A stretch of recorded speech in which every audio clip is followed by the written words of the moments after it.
Hey guys, today's video is moving on after discard. It's basically something that happens to you when you're in a friendship or a relationship with a narcissist or with somebody that has borderline personality disorder. See, narcissist personality disorder and borderline personality disorder is in the same cluster, guys. It's in the cluster B personalities of a DSM diagnosis.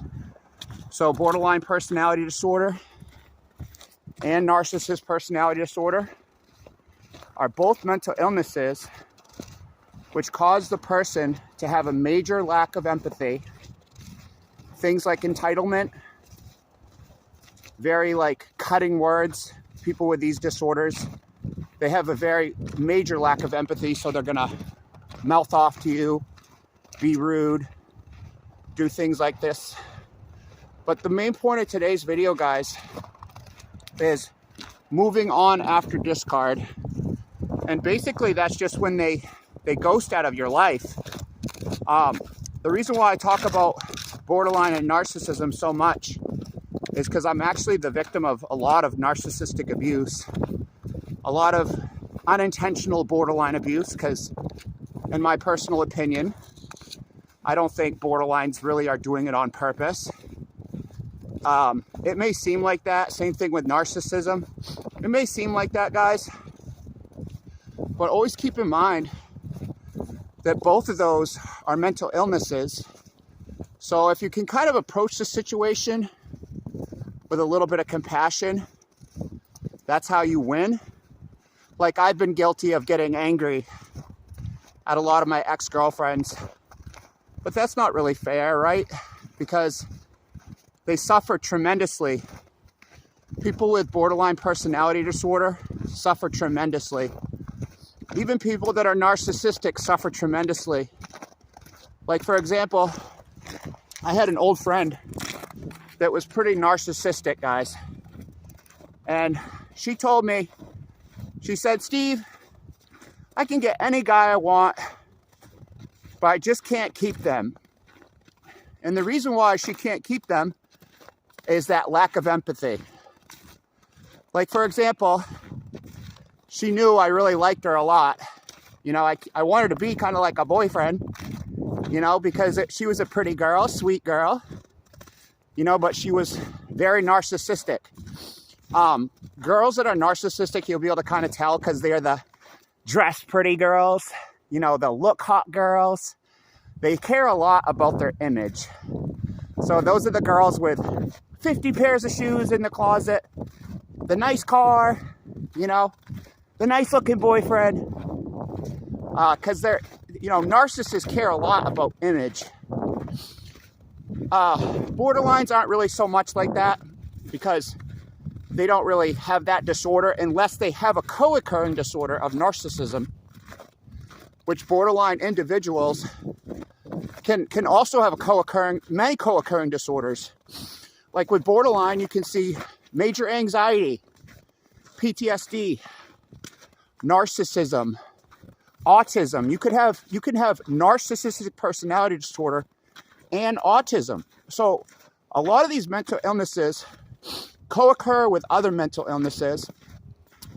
But, you know, if you've been discarded, the best thing you can do is, you know, take a deep breath. Maybe even right now, write a list of coping skills. Like right now, guys, I've been walking, it'll be 8-mile walk by the end of the day. Been walking a nature trail, but you can look around and see the river.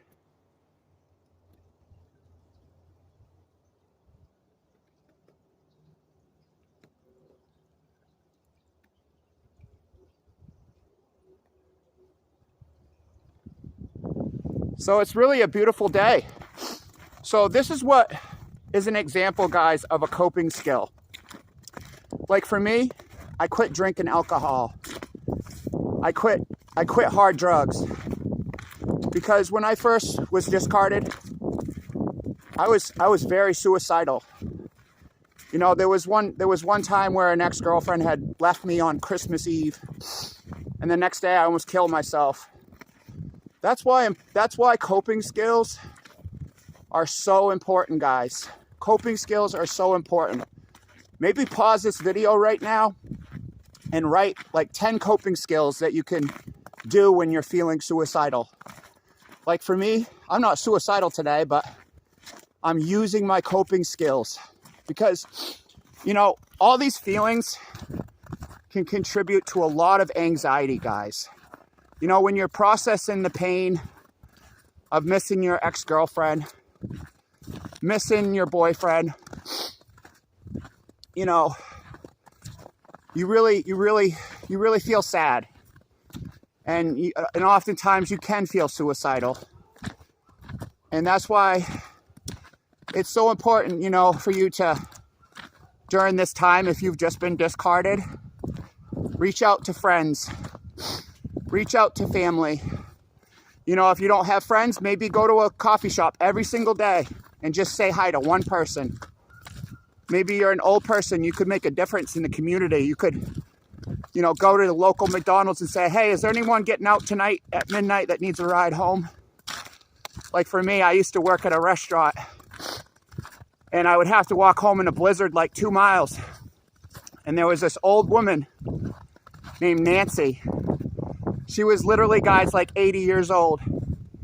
And she would bring me home from work every snowstorm because she cared.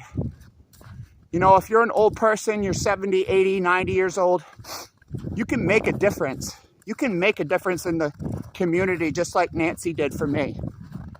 You know, talk about a, you know, a godly person with her heart, right? She didn't have to do that for me.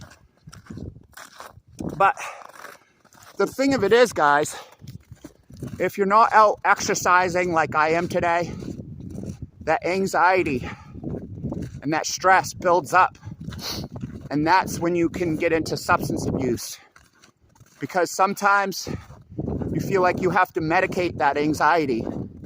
Medicate all that sadness.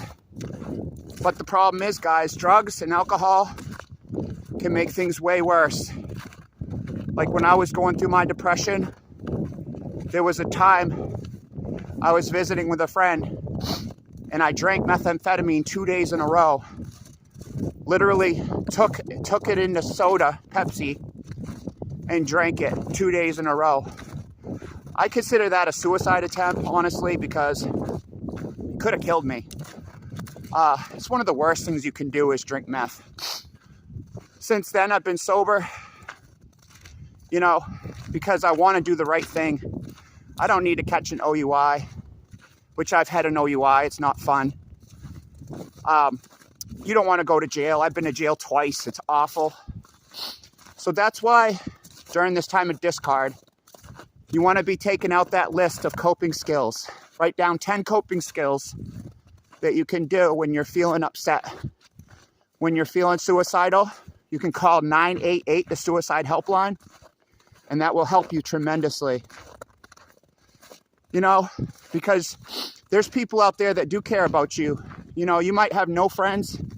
Like I've been in situations where I haven't had friends, even lately, because when I was discarded by an old narcissist friend, he went on a smear campaign and he ruined a lot of my relationships, guys. So I became very isolated.